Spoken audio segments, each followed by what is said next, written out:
Good afternoon, this is the Helmet of Truth, and today's episode is going to be about me. It should have been the first episode, to be honest, but I'm going to give you a bit of information on who the Helmet of Truth is. And obviously, there's lots of key factors why I'm doing this, so I'm going to hit the topic.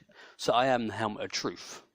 I'm 27, I live in the UK, and some of you may be thinking, why do I wear a helmet in every video I do? Why do I physically cover my face up? And the real reason is that free speech isn't a thing in the UK. A couple of years ago, I'll give an example. A couple of years ago, a person who spoke their mind, he was basically he was on TV, he was interviewing people about something, and he got arrested for saying something that someone did not agree with, and he got a year in jail. My opinion is that an unpopular opinion. Not many people have my opinion. So to protect myself and my identity from getting to jail, I wear the helmet. The helmet is there just to protect my freedom of speech. So that is the reason why I wear a helmet, guys. Today's video isn't really a video, it's just going to be like a picture. Because in the helmet, my speech is a little bit harder to get out. It's obviously I've got something blocking the speech. So today I'm not even wearing the helmet. I've just got a full-on mic set up so you can hear me clearly. And nothing I say will be misheard, I guess. So a dash about me, guys. As I said, I'm 27, I live in the UK, I live alone. Recently, in the last couple of years, I lost 3 houses due to my current girlfriends, I guess. That we split up, went through a bad situation, and I lost my house 3 times. I lost my job due to the company's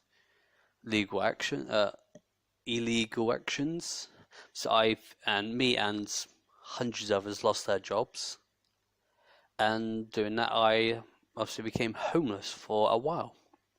At the moment I've sorted myself out, I've got myself a house again, and I've worked hard to maintain it.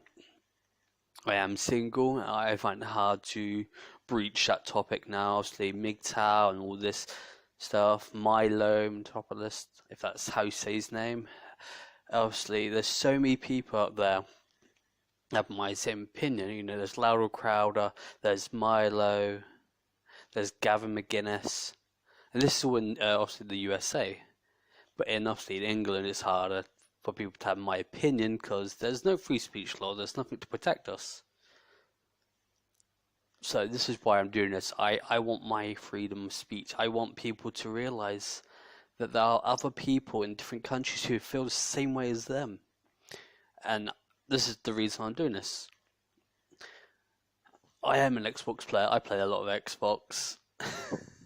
So yeah, that's what it was. I hit the worst typical male single Xbox player. But my views are right. I believe in the general concern of the man is the bread giver. He does all the work. He's willing to die for other people when the woman just stays at home. I guess it's not unpopular opinion, and I know that. But realistically, it's true. It is true what people say. Back to me. Obviously, opinions. I don't believe in God. I'm an atheist. Don't get me wrong.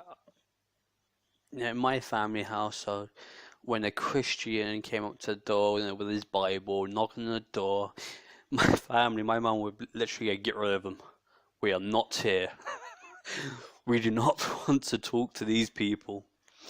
And my mum was a big factor in life because I saw the truth. My dad was working 50 hours a week while my mum stayed at home.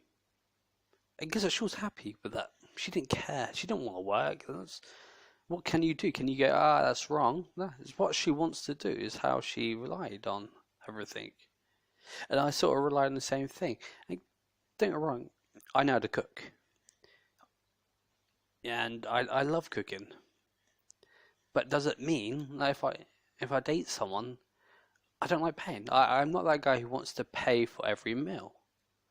You know, I like equal rights, but I like physical equal rights. I don't want open doors for women.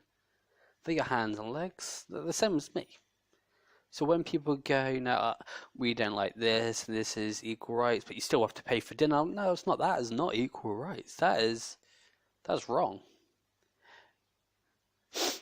Sorry about this. Just making sure, yeah, my recording's still going. So 27, male, live alone, been homeless. I've worked all my life.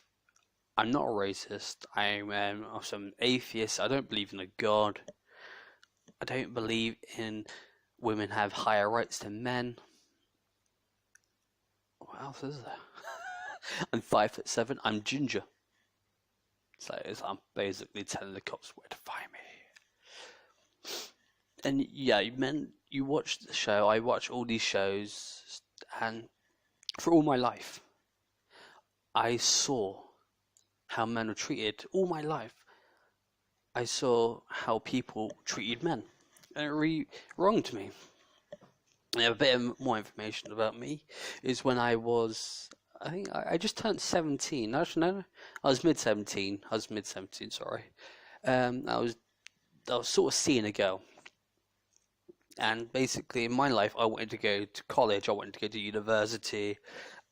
I had plans set up for myself. We weren't really dating, but we were sleeping together, I guess.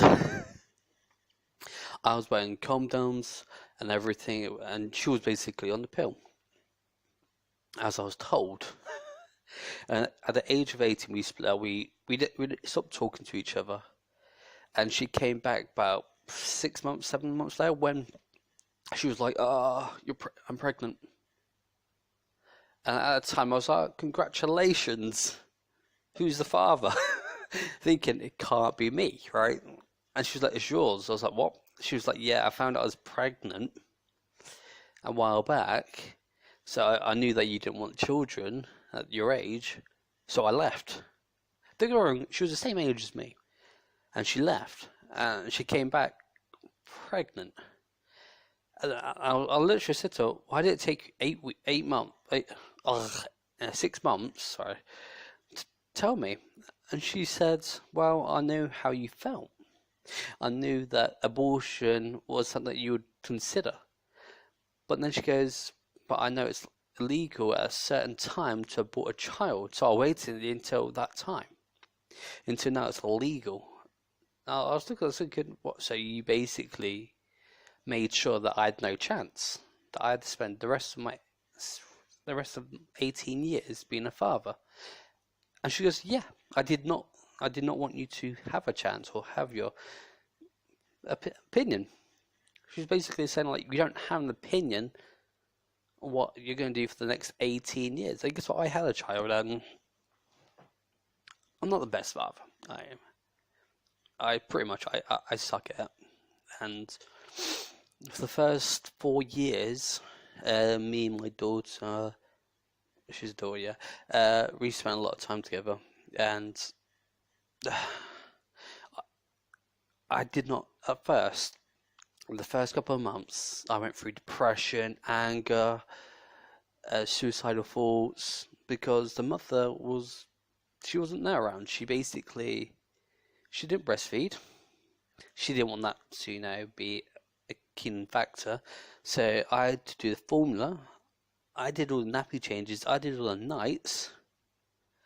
And basically, I had to leave college. I had to quit my education and my chance of getting a decent job to look after my child, because she wouldn't. And she went through the stage that she was going through this woman phase, I can't remember what it's called. It's basically where they get all depressed. But so she was going out every week, getting drunk, having sex with other guys, while I was looking after her child continuously. She never really looked after her. And it got to a point where every day I'll wake up with my daughter. I'll take her into her front room. We'll watch Peppa Pig. We'll watch some cartoons. We'll have a play. We'll have some breakfast. This is 6 o'clock in the morning every day. This is all we would watch. I would never watch my TV when she was around, because I didn't believe she would like it. And in fact, she wouldn't like it. So we watched everything that my daughter wanted to watch. We played everything that my daughter wanted to play, and I punished her accordingly. If she did something wrong, I'll step her aside. Go, so this is what you've done wrong, sweetheart. No, please don't do it again. I'm not angry with you. I just want you to be doing better. I want you to think about things. I basically, at the point now, I was fair. That was my main point. I was fair with my daughter. When I wasn't there, when I had to work and all that, my ex would do it. I found out that she was watching Jeremy Kyle. She wouldn't watch my daughter's things. She would watch Jeremy Kyle in the morning. I don't know how people like Jeremy Kyle. He's not a great. I don't really go, oh, great Jeremy Kyle. He's not a bad guy. I just don't think he's needed for a child. And for a while this happened, and I spoke out. I was like, guess what? My daughter's education trumps your entertainment. I literally said to her, you can stop watching Jeremy Kyle when your daughter's around, because that is all that is failed families who don't want to see their child. I said, guess what? I want my child to watch her TV. I want my child to watch what she wants to watch, something educational. And she kicked me out, and she made me homeless that time. And guess what? I started to have my daughter every week. I think every week on Friday, Saturday, and Sunday. And she was claiming child supports. And for the first 2 years, she was getting the maximum child support, because she lied and she said that I don't see my daughter. Then I got to the point, I was like, guess what? Yeah, I do see my daughter. I see my daughter this amount of times. Don't get me wrong, I was paying, it's about 20-30% of my pay to her. So if I made 1,000, 300 goes to her. But also, I had to pay for the house, I had to pay for the food, I had to pay for my daughter's food, I had to pay for the TV license, everything piled up. And I got to the thing, I was like, they told me, they was like, well, you don't see your daughter. I was like, guess what? Yes, I do. I literally whipped out every information. I was like, this is where I see my daughter. This is how it's there. And guess what? Her pay cut down to half. Instead of 300 she was getting like 100 quid every month. Because majority of the time, I saw her, she had 70%, I had 30%. So they cut down the money to be equal. She found out, obviously, with the next paycheck, and she decided, guess what? You're not going to see your child again. I'm not going to allow you to see your child again, because I want 300, not 100. So she stopped me from seeing my child. She phoned the police saying I was abusive, and basically we went to court, and she won. She won the overall fact saying I was abusive because she wanted my money. And since then, I haven't seen my daughter in years, because I've tried going through court. Court fees are just overall too much, and if she just lies, that I can't. At the moment, she has 5 children with 5 different fathers. She allows no father to see her child. And for me, don't get me wrong, at the time, I was sleeping on a futon. I got a futon here. I lived in a 1-bedroom shared house. It was just a bedroom. And I was making barely X amount. But she had a 6-bedroom house, 2 cars, decent house. She had everything. You got to wonder. I always thought to myself, how can women get away with this? Lying in court. Just And this is what made me be a MGTOW. This is what made me fight for what I believed was true. This is why I fought for men. Because I see every day how a man gets treated, how a man suffers. More men die every year by work-related deaths. More men die by suicide.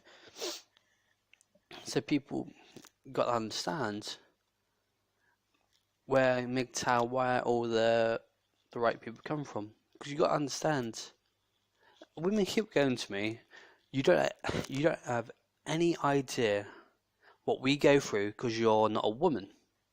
That's realistic. Yeah, well, you're not a man. You have no idea what men go through. That's the point. They always go, you have no clue. And it really pisses me off when you see men down, when you see men so depressed, when you see men given so much. And there needs to be a group. And obviously in the USA there is a group that support the men, but in England there's not. So guys, this is a bit about me. I do apologise again that obviously you don't see my helmet up moving around, I guess. Please subscribe. I am a new YouTuber in the UK, risking a lot. So if I get caught, I could go to prison. But yeah, this is the helmet of truth. Please stay safe.